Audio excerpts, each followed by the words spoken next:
I was going to see if y'all did it on your own, and you did. Thank you. We are building a culture of positive affirmations and encouragement. So to start, so each of you, including myself, do work in a very unique area. Could you talk about the characteristics of the community that you focus on organizing and what brought you to doing this work?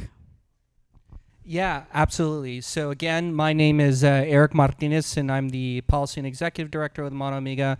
Mano Amiga is a nonprofit organization in Hays and Caldwell County.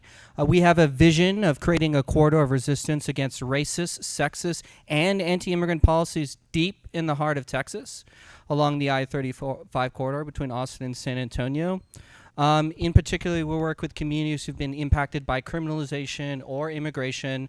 We work to amplify their experiences with local electeds as well as the general public and the media, and work with them to come up with mutual solutions to push for systemic policy changes.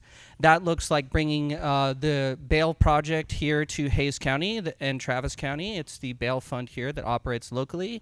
The first only cite and release ordinance in the whole state of Texas.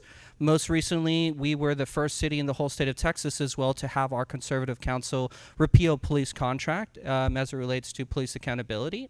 In terms of what brings me to this work here, growing up in South Texas, Corpus Christi, if there's anyone further South Texas than that, that's not quite South Texas, but to y'all it is.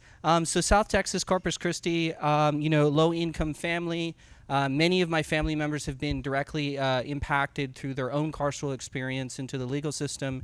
In particular, my stepfather, who's the only male role model in my life, he's who I consider to be my father, well before I ever met him, served time in prison when he was very young. And decades after I knew him, it still affected where us as a family could live, where he could work, and the type of opportunities we had.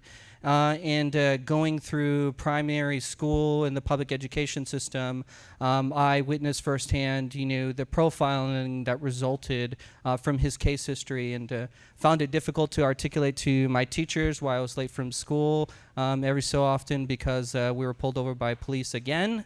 And so that is carried with me today. I would say that our community, where our primary office is in San Marcos, Texas. We are the mermaid capital of Texas. But there it is a unique community because it bleeds from urban to rural quite quickly. It is what we would call a purple community. It just most recently flipped blue, which was previously deep red. Again, C3, so not into partisan activity, but just for context. It's also a very low-income community, and it's a community that has been historically overlooked, and it's because you have these metroplexes of Austin and San Antonio there.